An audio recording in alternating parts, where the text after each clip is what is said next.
Good afternoon, everyone. Howard Oakes here. My friend Pastor Wiley is again allowing me to come in on a Wednesday from 1 to 2 in Pacific time, 4 to, I guess that would be 4 to 5 in the East Coast. And for anyone who wants to listen in, I want to express some things that I think need to be heard in the world. Of course, I guess everyone who does radio or television feels that they have something to offer and something to say. I'm interested in talking about the business world and Christians in the business world. That's really where my attitude and my desire, and I think where God is leading me, is to really make sure that we have Jesus as the preeminent factor in our lives, and especially in our business lives. So often we go to work Monday through Friday, which most of us have probably a typical job like that, and we leave Jesus at home. And too many of us have added Jesus to our lives and haven't really allowed him to transform our lives. We're informed but not transformed. And in every area of life we need that. We need that from the Lord. We need that from our Lord to lead us in the business world. And so often we leave him at home. We don't talk about him. We're afraid to talk about him at work. And when we do talk about him, the context maybe isn't right. Or we talk about him when we're supposed to be working. I find that a lot with some of the Christian people I've talked to over the years. They will bring up Jesus, and they're not really doing their job. They're more interested in evangelizing than they are doing their job and showing themselves worthy and value of being listened to. And what I want to do on a regular basis is talk to different people in the business world. I've got a bunch of people not lined up today, but I've talked to that would like to tell their story, what it's like to be in business, what it's like to deal with the constant strains and struggles of making decisions that are unbiblical because their boss told them to. And what are they going to do about it?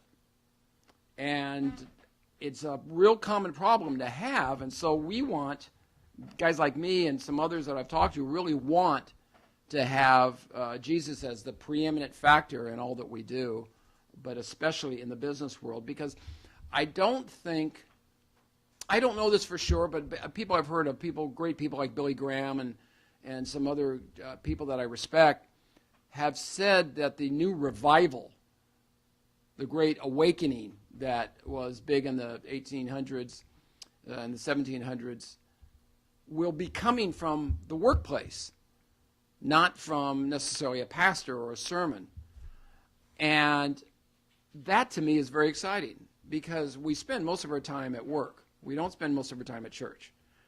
And so we need to make sure that people at work are aware of what we believe, but we also need to prove ourselves to these people. We can't just talk to them about the Lord when we have not shown that we have something worth listening to. And so I want to be talking to people over the next several Wednesdays about their business, about what they do, how valuable it is to them, how the Lord keeps them on the straight and narrow, the challenges and the temptations they have to go through. And that's going to be pretty tough sometimes. And there's a couple of groups I want to mention because they've had a good effect on me.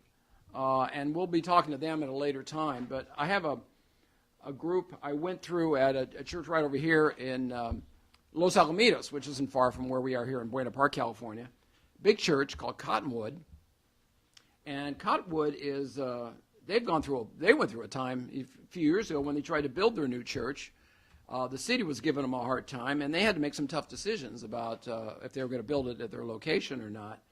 And they were fighting the world and the people who don't like Christianity or maybe just don't like religion in general. But they have developed over the last several years a wonderful program there, and I want to give them a plug because I just completed it about 5 or 6 weeks ago. And they have what they call a boot camp for business people. And that involves all sorts of neat information that talks about how to deal with people in the workplace, how to express your love for Jesus in the workplace, and how to act in the workplace without drawing attention to yourself as a weirdo, which sometimes we do that. So they have some great questions. I just want to go through this workbook for a second and talk to you about some of the things they refer to, and I think it's really fascinating. One of the things, for example, they have some guidelines here where they say Christian work is creation fulfilling. And the first bullet point they have is when God placed Adam in the garden, he gave him a job to do. Now, it's really funny. I never thought of that in the same way as I think of my job today. I've always thought a job to do. I thought when he was thrown out of the garden, then he had to work. But no, he actually had work within the garden to subdue all that he came in contact with. He named all the animals, tended the garden, however God wanted him to do that. And so he did have a job to do. And of course, at that time, it was a lot easier than the job he had to do after he was out of the garden. And we are today, obviously, what represents that. So that was interesting thought to me, that God gave Adam a job to do, even in the garden. I think that's neat, because we know about the scripture that says you have to work by the sweat of your brow. So it really became, obviously, from God's work to hard work. And that's okay. Hard work is okay, and because God has created it for us now in this fallen world, and hopefully we can do the right thing by it, by invoking our Lord in everything that we do and having him dominate every decision that we make. And that is not easy. I can never say that I've got myself handled in that area. I sure don't. I've failed many times. Work existed before the curse, and it's not a result of sin. That's fascinating to me. I always thought work came from, after the garden fall. God intended Adam and Eve to be his co-creators. Well, that's interesting. Now, obviously, they didn't create the world like God did, of course, but they were very instrumental in everything that happened, especially within the garden. Let me put this over here. Christian work is excellence pursuing. Christians serve a higher boss than their employer. And it talks about that in Colossians 3:23-24. Even in the worst work situations, the Christian works to the glory of God. Hard work is not dependent on the opportunity for advancement or salary, but on the worthiness of God. And one of these days I'm going to show you some videos that really demonstrate that really well, on how people do their job not because they're glorified, not because they get recognition, not because they're paid a salary, but because they're doing it because that's what God wants them to do. And boy, I wish we could all get to that place. I'm still working at it, I'll tell you. Christian work is holiness reflecting. Christian work conforms to the highest standard of ethics. And again, too many people go to work and they sit there and they do their job begrudgingly. They're never paid enough. Whoever says I'm paid enough, or whoever says I'm paid too much. I think that might have happened once in my life. I actually got paid a lot more than I was worth. That was pretty exciting. That's never happened again. Christian work seeks to demonstrate the justice and integrity of the Lord. And cutting corners, this is powerful here, cutting corners is an abomination to the Lord. Now, when we think of abomination, we always think of something like, I don't know, homosexuality or murder or something terrible like that. But when we don't work at our best, and we're not perfect, the Lord asks us to be excellent, not perfect, okay? So we try to be excellent. We will fail. We will fall. We will disappoint. We'll disappoint our boss. We'll disappoint our coworkers. But we know if our job is to be excellent, we need to keep trying to be excellent. And if we can make up for the fall, make up for the screw-up, let's try to do so. If we can make things right, let's do that. Paul said, whenever possible, be at peace with all people, as much as it is up to you. Now, sometimes it isn't up to you. So guess what happens? People are still mad at you. They still don't like you. It doesn't matter what you say, what you do. You messed with them, and they're upset. And that's the way it has to be. So the only thing you can do, of course, is pray for them at that time. Christian work is redemption displaying. Those who have experienced the gospel become like the gospel. The Christian leveraged his strengths like Christ leveraged his. Luke 14:12-14. Work is not just for personal profit, but for the lifting up of others. That is a hard one for me too.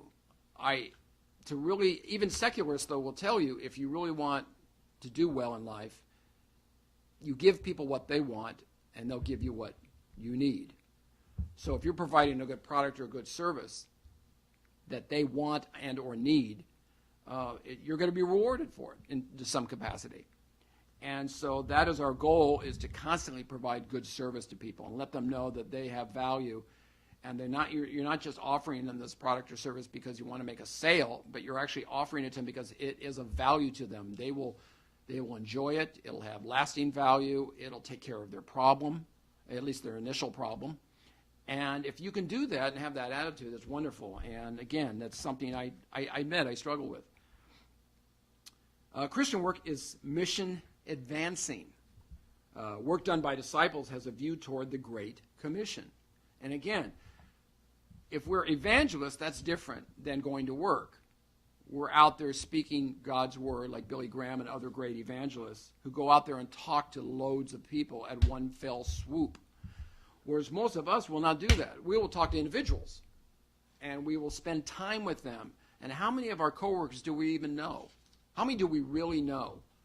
Now, you can't know everybody. That's not possible, especially if you have a work situation where it's a lot of people that work there. I mean, I have friends that work at Boeing right over here in Huntington Beach and Long Beach. And believe me, there's no way you're going to talk to those thousands of people that work there. But people in your immediate area, your work group, slowly but surely develop yourself and show yourself worthy of being listened to, and that you can preach the gospel. And sometimes, matter of fact, most of the time, people that hear the gospel in a work setting will be the only time they actually do hear the gospel, because they don't go to church. They won't go to church. They would never go to church. So if they don't hear the gospel from you, who are they going to hear it from? And so the workplace, where you spend 8 hours, 10 hours a day sometimes, 5 days, and even 6 days a week, that's the only place they're going to hear you. So you need to, at some point, when God gives you that opportunity, take advantage of that and talk to them. And the only way you'll have a chance to talk to them is if you get to know them as a person. Their ups, their downs, their foibles, their problems, their marriage situation, their kids. We've gone through that, most of us have, with our family and with our work situation. There's something wrong with so much of the things that we do. And so we have something to share with them. And we can tell them how we resolved the issue. We can tell them how we approached it. We can show them that prayer is powerful and it works. And it's not just something frivolous to do because it sounds good. So we are an example to the other believers, and especially non-believers in the workplace. So the real revolution is going to take place. We really believe this, and as Billy Graham said, it's going to take place in the market, probably much more so than within the church.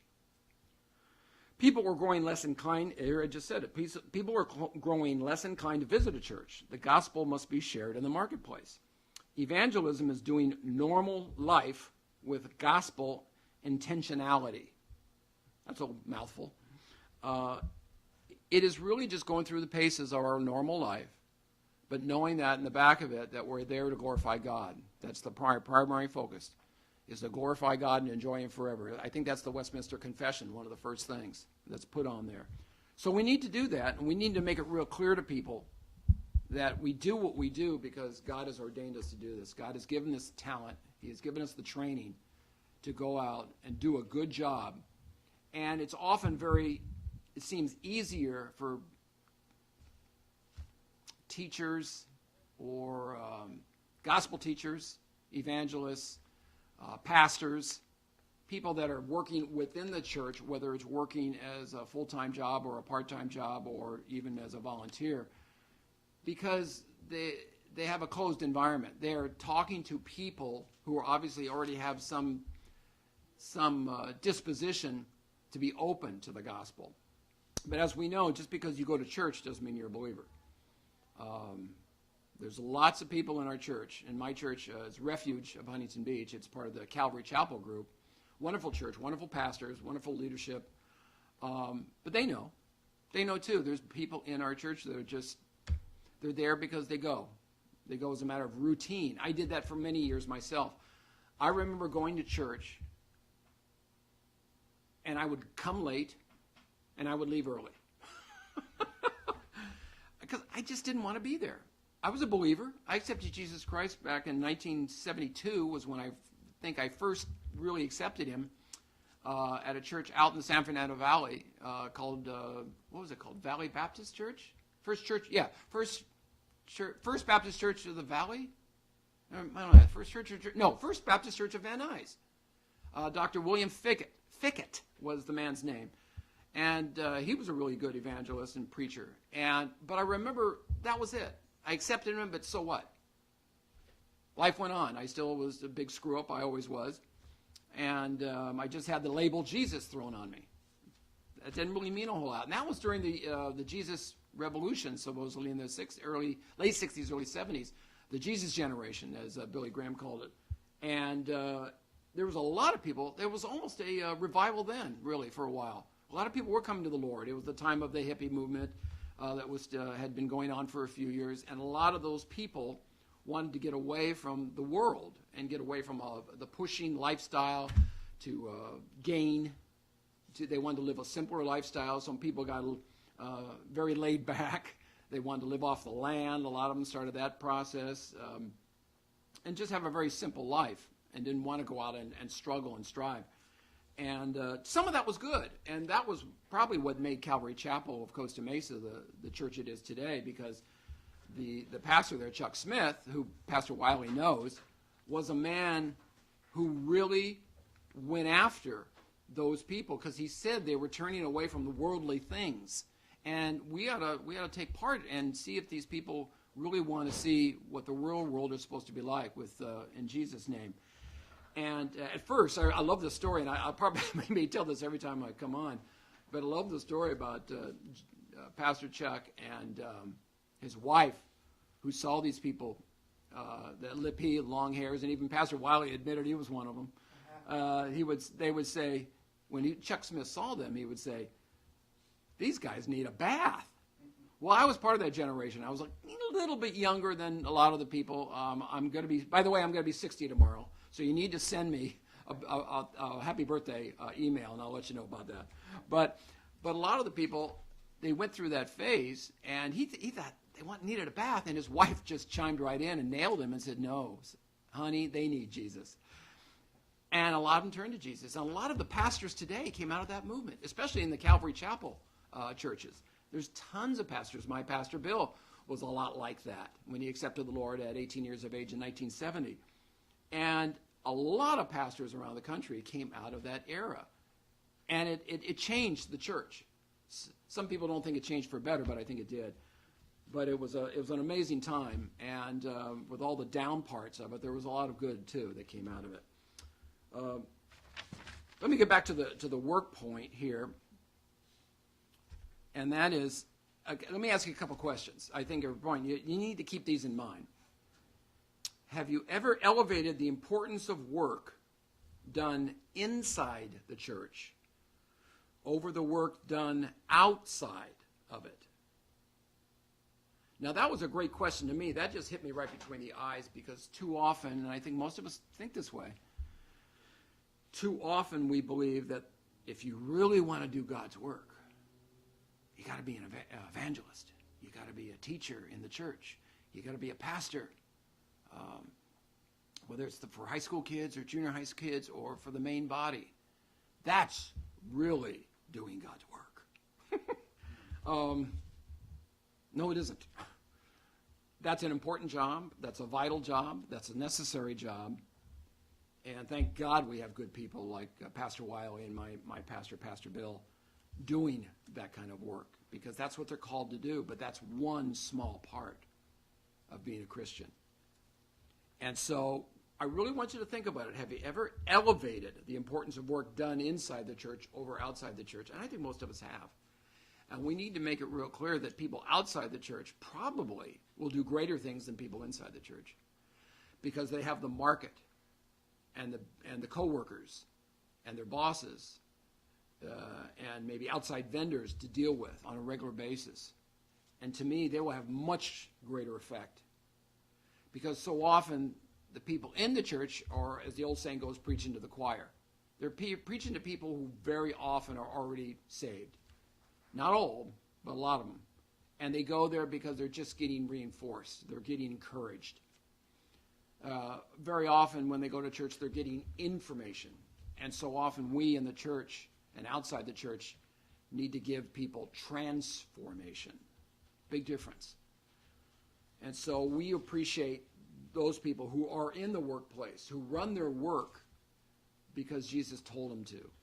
There are Christian companies, and I'm going to start naming some Christian companies over the course of the next few weeks, of great companies who believe in Jesus and take him seriously. They didn't just add on Jesus to their name because they grew up in the church, but they actually say, hey, Jesus has something to offer here.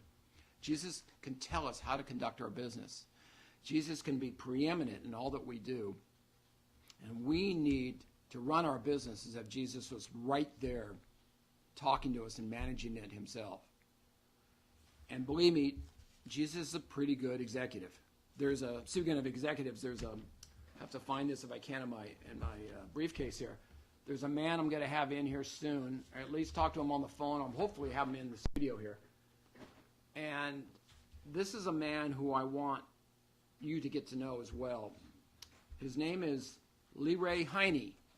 I know, funny name, Heine, right? Well, Leroy's kind of a funny name too, actually. I kid him about that all the time. But he has an organization called Windows of Heaven.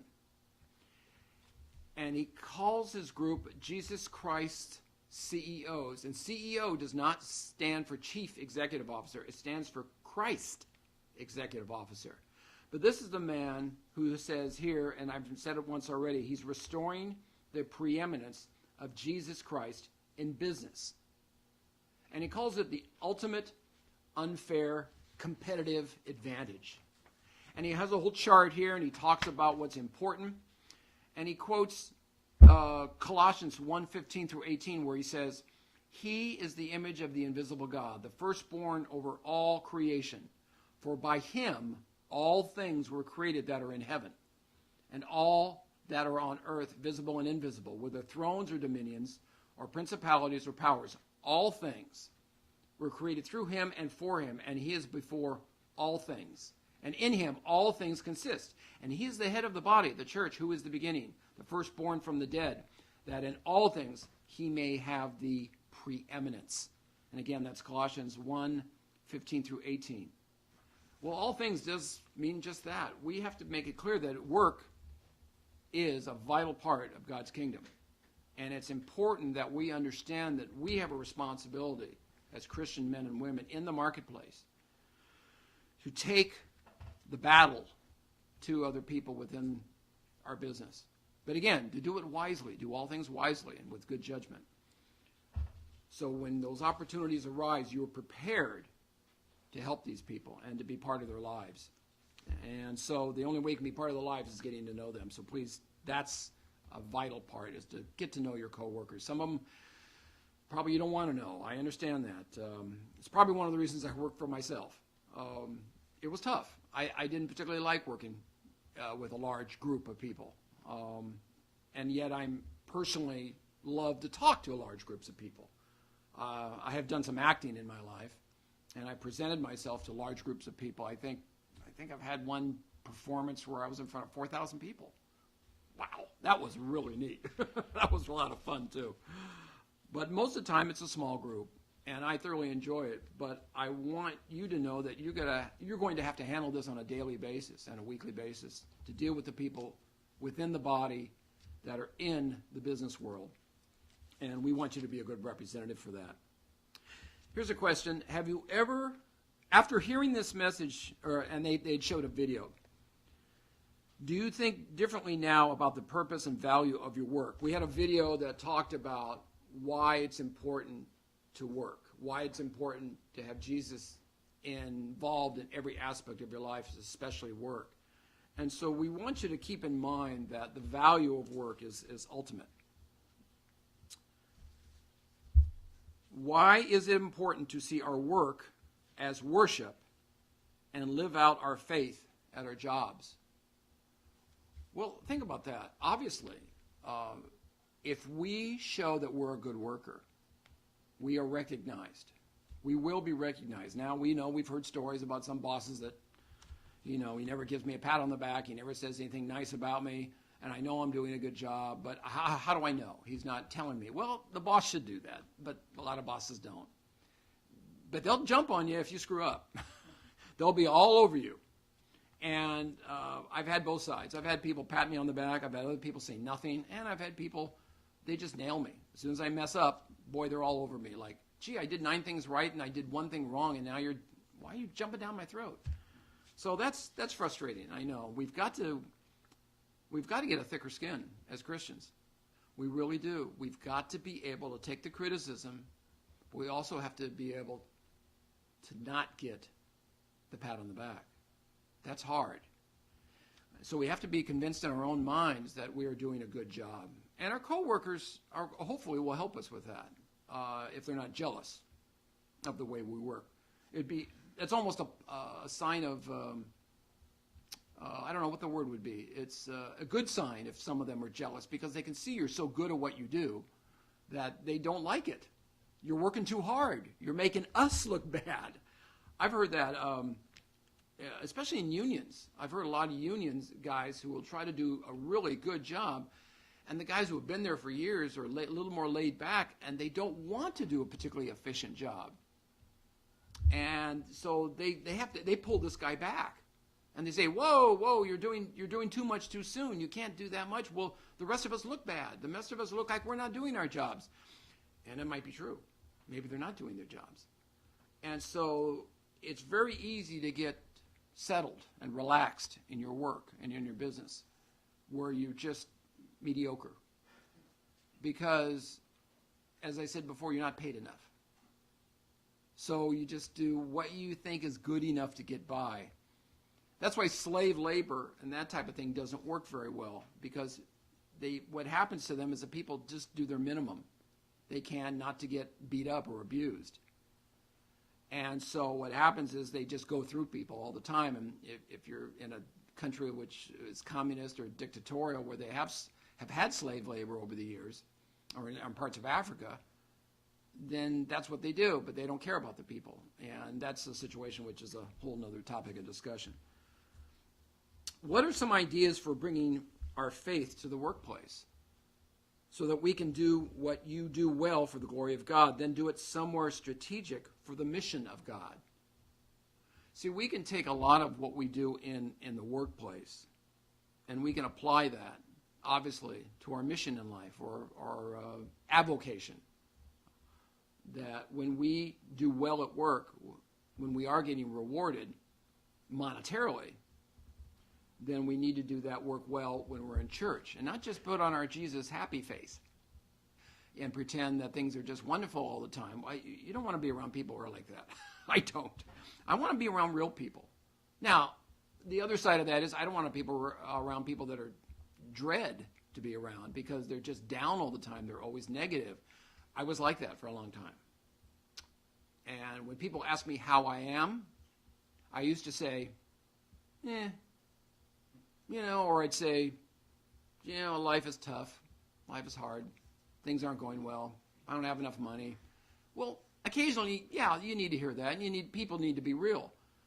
But the average person, 1, doesn't want to hear that. And number 2, it's not your job to bring them down. They need to know, not that you're unreal, not that you're phony, but they just need to know that if they ask you that question, many times when they say, how are you, they're really just saying hi, good morning, that type of thing. So try to be as content as you can in your work and in church, because I think it's our responsibility to be as happy as we can be. And believe me, I can put my terrible things that have gone on in my life right next to yours, and I guarantee you, some of yours will outdo me, but some of mine will probably outdo you, some of the trauma I've gone through in my life. But that's okay. You only have a few friends, really good friends in life, so chances are you want to share some of those deep, dark things that you've been going through with them, and not just share it with everybody. But try to be on good terms with everyone whenever possible, and it's up to you. There are some work as worship testimonials I'm going to bring in one of these days. And they are going to talk about people who have just really seen the way God's worked in their lives when they didn't think they had any hope, when then they had no idea which way was up, and they've done some amazing work God has in their lives. So in Acts, I understand in Acts there are 40 miracles done in Acts, and only one is done inside the church. And I can't give you a chapter and verse on that, but out of the 40, 39 are done outside the church. They're done in the marketplace.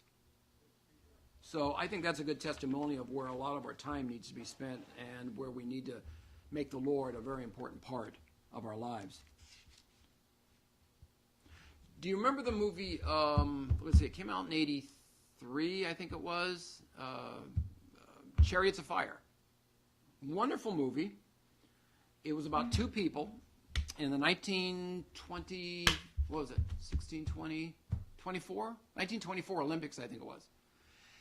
And there were two people. There was a Jewish boy, and they were going to Cambridge in England, college, or Cambridge University. And the other one was a Scotsman, and his name was Eric Liddell. And he was a missionary to China with his family and had been, but he was going to college, and he was a fast runner. And when he ran, he loved it. His sister had said to him, I said, why do you keep running? Why do you keep doing this? You need to come back to China. You need to be the missionary to China. We need you there. His whole family was a missionary. And he said, when I run, I feel God's pleasure.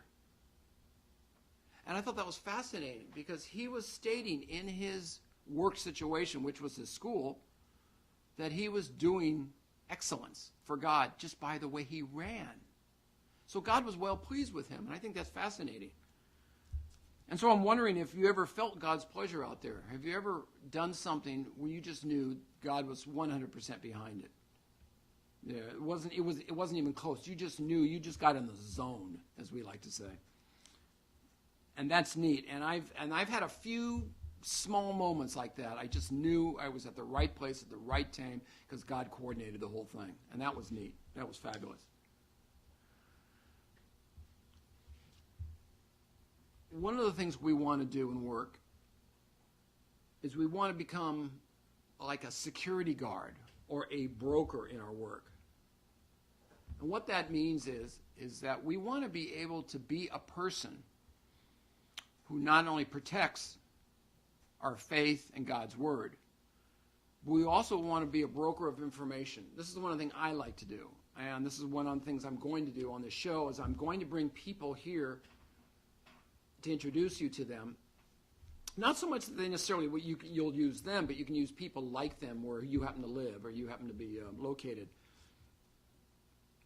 The broker of information that I like to view myself as is a person who can find people that are good at what they do, that are faithful people, mostly, primarily that they're Christian men and women and have a strong faith. They're walking with the Lord. But they're people of integrity and character. They're people you want to do business with. I know non-Christians that are incredible people of integrity and character, and I know some Christians who aren't. Now, Martin Luther said back, 500 years ago, when the Ottoman Empire basically ruled much of the world. They were out of Turkey. That's where the Ottomans came from. And for about 500 years, they ruled. And Martin Luther said at the time that I would rather have a competent Turk than an incompetent Christian. So even Martin Luther knew that if the person wasn't good at what they were doing, I don't care if they were Christians. He wants people that are going to do the job. There's a story about Pat Boone that I don't know how long ago this was. This is, I'm sure 40, 50 years ago at least, because Pat Boone was singing a lot more in the late 50s and 60s. But there was a time he was recording an album, and he had all these Christian musicians in the room with him, in the sound room, wanting to record. And he wanted to do the album a certain way, because it's his songs and his voice. But all these different musicians were chiming in, gee, we ought to do this, we ought to do this, we shouldn't do that. And after a while, he actually fired them. These are all Christian men. And he brought in secular musicians. And the reason he did was because they were going to do what he told them to do. He wanted the song done a certain way. He wanted the music to sound a certain way. He wanted the guitar to do certain things, the drums to do certain things, and the piano, whatever instruments he had. And the Christians were so wanting to micromanage the way he wanted things, he couldn't handle it. So he had to go out and find some excellent musicians, and that's what he did, that were non-believers, and would do what he told them. And unfortunately, sometimes we have to do that. We would love to always hire Christian men and women, work with Christian men and women. At least in theory, that sounds great. But sometimes they're not the people that should be there. And also, if you're totally within the realm of Christian workers all the time, how are you supposed to minister? Other than ministering within the body of Christ in that way. How are you supposed to evangelize? You can't do everything within the body, although it doesn't mean you can't do a lot. So sometimes and often people will bring Christians to you who are other believers to you who need counseling of some kind, and that's great. And we all try to help our brothers and sisters. But a lot of times people come to you because they see you're a man of integrity or woman of integrity or character. And that you're a person I believe can help me, can give me the word, even though I don't believe necessarily your theology. But they can see that you're a man or a woman of value. And what you say means a lot. You keep your word. You're an honorable person, and you do your job well. And that's the most important thing to me. I have a friend, Larry. I should call him right now just to see if he's around. I've known Larry for 45 years. We've known each other since junior high school. Larry's Jewish. And Larry is one of those guys, out of all my friends who were Christians at that time, or at least Christians in name only, maybe, he's the only guy that stuck with me of all my friends. And he's the only guy I've really stayed really close in touch with all these years. We had maybe a couple years where we weren't in touch much. But then around, I'd say just after high school, he came back into my life, and we've been close ever since. And I don't know why. God put us together. He's not a believer. I've talked to him hours and hours about the Lord, and he asks some good questions. He even reads the Bible occasionally. But God has not seen to grab him and yank him in the kingdom yet. This is a man of integrity. I wouldn't be around him if he wasn't. But he's not a believer. And we need to honor those people. And I work with him. He's in the reverse mortgage business. He was in the mortgage business for 30 years, and then he got into the reverse mortgage business. And I won't go into all how that works, but it's for seniors who maybe are a little short on cash, and they take equity out of their home. And it's a neat way to bring in some extra money for you if things are tight. And so I've been working with him for years in various aspects, but he's just been a great friend and a man of character. And you need people like that too, because these are people that are demonstrating their Christianity without being Christians. And that's really neat. So I have great respect for him. And he's not a religious Jew either. So he doesn't go to temple. And he says, he often says to me, Howard, you know more about the Old Testament than I do. And as I said, yeah, Larry, it's because I read it more often than you do. I said, but we're buddies and we do a lot of things together and we try to get together, and he's just a wonderful man. And it pains me, it scares me a little bit to know that there are good men out there that are secular or non-religious. And we pray that God brings him into the kingdom. I don't know what God's got planned for him, but I believe if I've been talking to him for 40 years about the Lord, at some point the Lord's got to get him in. And that's all I can ask is pray about that. But being a broker of information is valuable, so I want to take people who are obviously are Christian, or at least Christian in their attitude, Christian in their character and their walk and how they do their own business. So I'm more than happy to share with you someone who's a Christian, but I'm also just as happy to share with you someone who's not a Christian if they're a person I can trust. And I want to be able to do that over the next several weeks in speaking to you on this show. I want to introduce you to people that are really good people. Most of them are Christian believers. But I just still want you to know that there are people in your area, wherever you happen to be watching this from, that are good people. They are people of character. And we need to determine that they're the type of people that we want to do business with, whether it's a contractor remodeling your house. I've got all sorts of names here, a plumber, a person who does senior care, hospice. Met a fantastic hospice lady the other day. And if you're older and you don't know what hospice is, you need to know about it because it's an incredible service. Funeral director, CPA, attorneys, people who run retail stores. I met a man who owns a Chick-fil-A, one of the Chick-fil-A's, chicken stores out here. Incredible man of God, wonderful person. In-N-Out Burger, another Christian-run business. Hobby Lobby, you've heard about them, I'm sure, and all the trouble they had a few months back with the lawsuits and them not wanting to offer certain birth control devices because they thought they were what they call abortifacients. They would kill the unborn. And just people like that. I want to bring in people from other churches. I want to talk to not just pastors, but business people of other churches. I want to talk about books and authors. We have a lady out here who runs a crisis pregnancy center. And I even know the first girl they took in who had her child instead of aborting it. These are good people. These are neat people. And these are people we need to know about. We need to know about them because I want everyone out there eventually to become a broker of information. I want you to know tons and tons of people, whether it's in my area or in your area, that you can say, hey, I know somebody who's good at that. Here's a referral. Most of us don't think about that. Very few of us really are looking out for people who have great value to others. We, of course, look for them if they have great value to us, but we need to look for them because they have great value to others. And I want everyone to be referring people, and that's what I want to do. Let's see, we have radio talk show hosts. There are some outstanding radio talk show hosts that know 100 times what I know. Some of them are Christian, some of them aren't. I got a chance to meet let's see. Oh, gosh, isn't that terrible? I can't think of his name. Frank Pastore. And Pastor Wiley knows who Frank was. Pastor Wiley met him years ago, and I got a chance to meet him. And he died, as you might know, about a year and a half ago, in a motorcycle accident. He was on the air out here in Southern California, and this guy was great. He was a former baseball player, and he hated Christians. He hated them. He mocked them, and you know what happens? Like the Saul, he became a believer. God grabbed him and said, "You're on my team."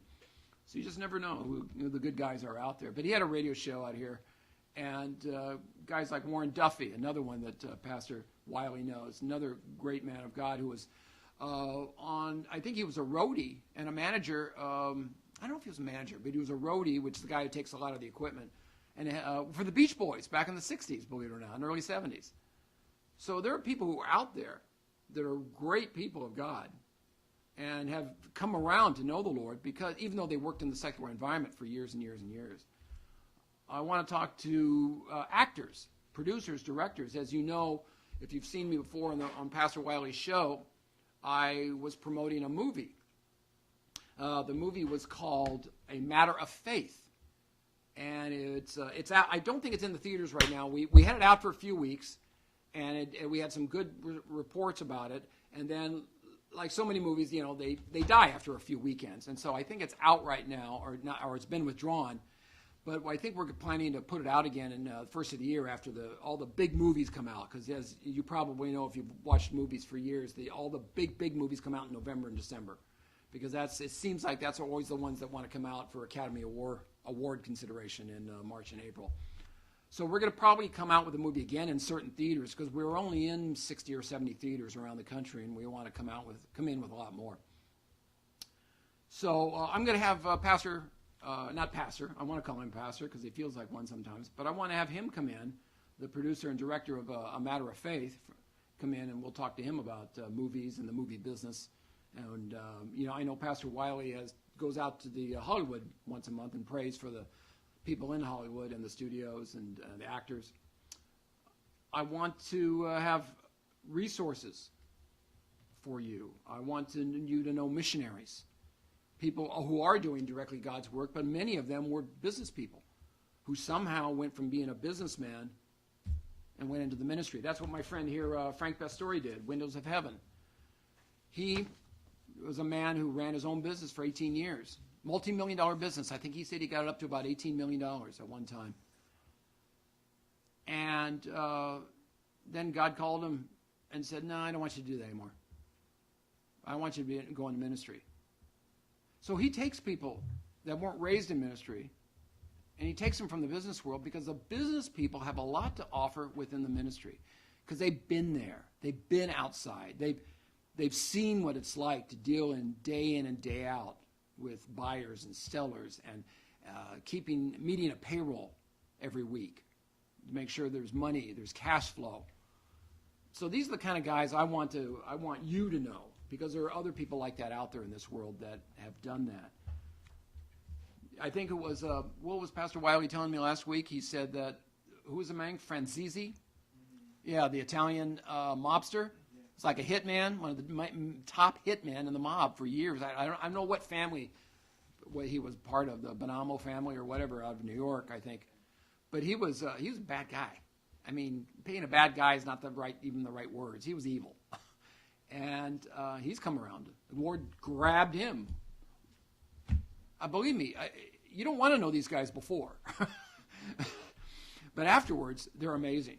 Their stories are absolutely riveting. You can't even believe what happened to them. I had a story similar to that once, and I'll just tell this real briefly. I had a good friend I went to school with, Steve Siracusa. Steve was a wonderful guy, and his father, Joe, was the nicest guy you'd ever want to meet. But Joe had family back east in Detroit, Chicago, and I think New York. And when I say family, you know what I mean. I mean, we're talking family, you know what I'm saying? And I think I might have told the story once before on Pastor Wiley's show, but he had a daughter, and she got married. A few years into their marriage, he abused her. He'd beat her up. Well, Joe, who was a great Christian man, still is as far as I know, I think he's still alive,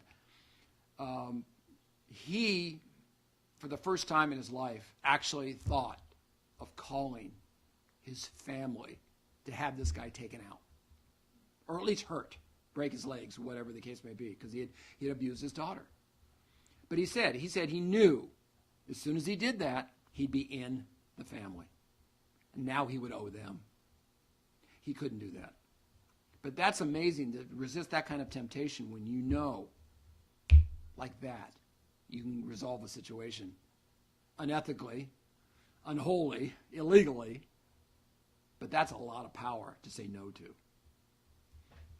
And so for people like my friend Lee Ray, who gives up a multi-million-dollar business to go into ministry for the Lord, it has to be God tugging him or drawing him or grabbing him and pulling him in.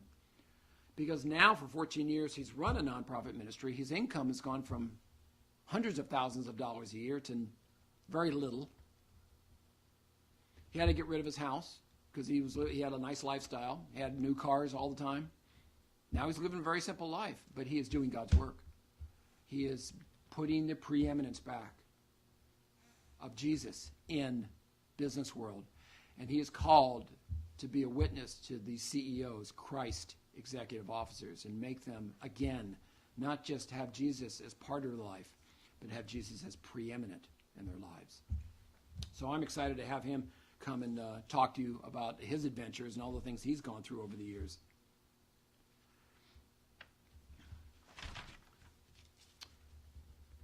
There's one story here that, again, I'll try to get the video on. It's about a girl named Ann. It says, it's not about praise, but it's about doing the job I was hired to do. And I talked earlier about this, but boy, I need the praise. I guess maybe everyone who's been in front of the movie camera or been an actor, that's what we're there for. We love the glory, the praise, the adulation, the applause. We eat that up. It was exciting that I told you before, this one time I performed, and I think it was around 4,000 people in the church, and we had this little show we did, and it was a real cute little Christian-oriented sketch, about 10, 15 minutes long. And I had a funny line in the show. And I said the line, and I just nailed it, which was really always fun to do when you nail the line properly, and the crowd just exploded with laughter. I mean, you could feel it. It was like a bomb went off. You've been around cannons or guns or a sonic boom where you actually not only hear it, but you feel the energy come at you. It was so neat. Believe me, I love that. I could have lived on that for weeks. But that goes away. And so we have to have something more to sustain us than just a pat on the back. So trying to do your job right because it's the right thing to do and not for the glory or the adulation. Proverbs 29:25 says, the fear of man brings a snare, but whoever trusts in the Lord shall be safe. Have you ever faced a situation when you experienced the fear of man in work or in business? I have. I'm sure you have too. How did you respond? Did you get angry? Did you get defensive? Did you take a good look and say, okay, maybe I need to improve in that area? Or could you honestly say, hey, I did a good job, and that's not right, and that's not fair, but I'm going to have to live with it. That's just the way this man is.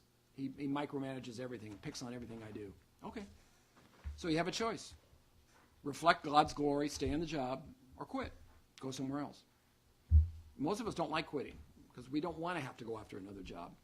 But unless the job is really just untenable, where people are constantly beating you up, and unless God clearly tells you to stay, then go ahead and leave. Find another job. Trust God that He'll help you. Honoring God's laws, even when it costs you your job, puts God's glory on display. Ooh, don't want to hear that. I have lost a job once for that. A couple other times I was just fired because I wasn't doing the job. I deserved that. The 3 times I was fired, 2 of the times I deserved it. I really admit it. One time I didn't think I did deserve it. So, but if you stand on principle, you're going to get fired or you're not going to get the work you like. I had a phone call a week ago, 2 weeks ago, saying this lady was calling in, working for a company, wanted me to go in and get a free exam, like for a medical company. And she went through all this information. How old are you? You know, how much do you make? Where do you live? What's your health conditions? This type of thing. And she said, okay, what's your income? And I told her. He says, okay, well, when you go in, don't tell them that. I said, what? No, don't tell them that. Don't check off the little mark on the paperwork that says you make less than this amount of money. And they had a range. I said, but I do make less than that amount of money. So in other words, you want me to lie? Is that what you're telling me? She says, no, sir, I don't want you to lie. I just don't want you to check off the mark that says you make less than X amount of money. Well, I said, well, that is a lie. You're asking me to lie. Well, then nobody's going to ask you. I said, it doesn't matter if they're going to ask me. I said, I know what's true. And then she ended up saying, well, if you don't feel comfortable saying it, then, you know, we can't work with you. And I just said, okay. And this was to get a free health examination. It would have been great. It was several $100s in value. But that one line it was great. They're going to check my heart, and they're going to check the blockage of my arteries. It was a promotion, you know, and that's what companies do. They promote things, and they're giving some free services out to market their business. And hopefully, if you get the service and you like it and you're happy, you'll tell others, and that's where they'll make their money. And being in marketing and sales much of life, you know, I understand that. Retail stores do that, what they call loss leaders. They'll put something in the window for $5 and it costs them $10. But it brings people in, and the people will buy other things in the store, and they'll make money on that. So anyway, honoring God's laws, even at the cost of your job, I'm telling you, that is one that I'm sure most of you have struggled with. I don't want to lose my job. I work with a company, for the most part, it's a good company, but gosh, do I have to be honest all the time? That's a tough one to value. There's a quote somebody gave me. It says, work for the glory of God and profits will follow. Well, not always. And if they do follow, they don't always follow immediately. I know Debbie and I, my wife Debbie, have made some tough decisions recently. And when we made those decisions, we were immediately in trouble. But we were already in trouble. Now I felt like we were in more trouble.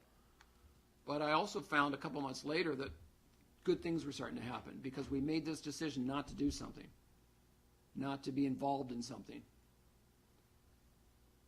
And God took his time, but he's starting to show me and her that, hey, he's resolving some of those issues. He's showing me that he's going to help me through it. And it's been really neat to see how that all works, because when you don't get immediate results, you don't know whether you're doing the right thing. You don't know whether God is really in it. And sometimes we suffer for doing the right thing, as we said, losing the person's job. But I think that's generally true. Work for the glory of God and profits will follow. I think profits, but it doesn't say monetary profits. It just says profits. And I think we've profited a lot the last few months. And we've gotten a chance to see God's work in our life and his glory be demonstrated in how he's taking care of things that, you know, a day before we were going, oh my gosh, what are we going to do about this? What are we going to do about that? Here's a great question I keep in mind. What if people evaluated the worthiness of God based upon how you did your work? Oh, they evaluated the worthiness of God on how you did your work. And I think some people do. If they know you're a Christian, some of them they're gonna challenge you, and they're gonna be all over you.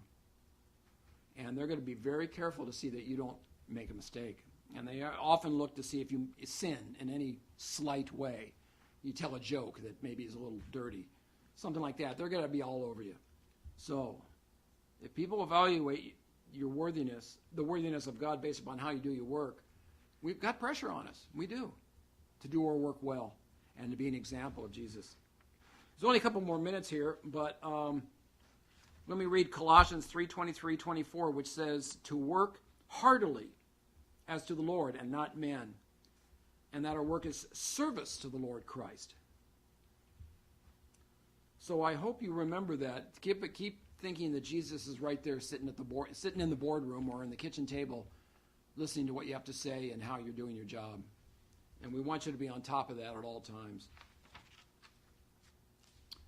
There's a bunch of more stories that'll be coming soon. I'm going to, again, have people come in the studio or talk to them on the phone and talk to them about their work and their faith.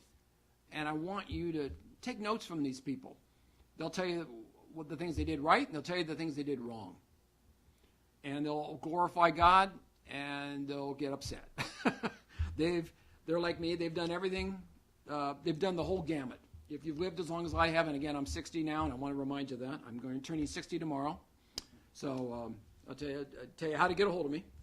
But these people will be of great value to you, especially if you're in the work world or have been in the work world.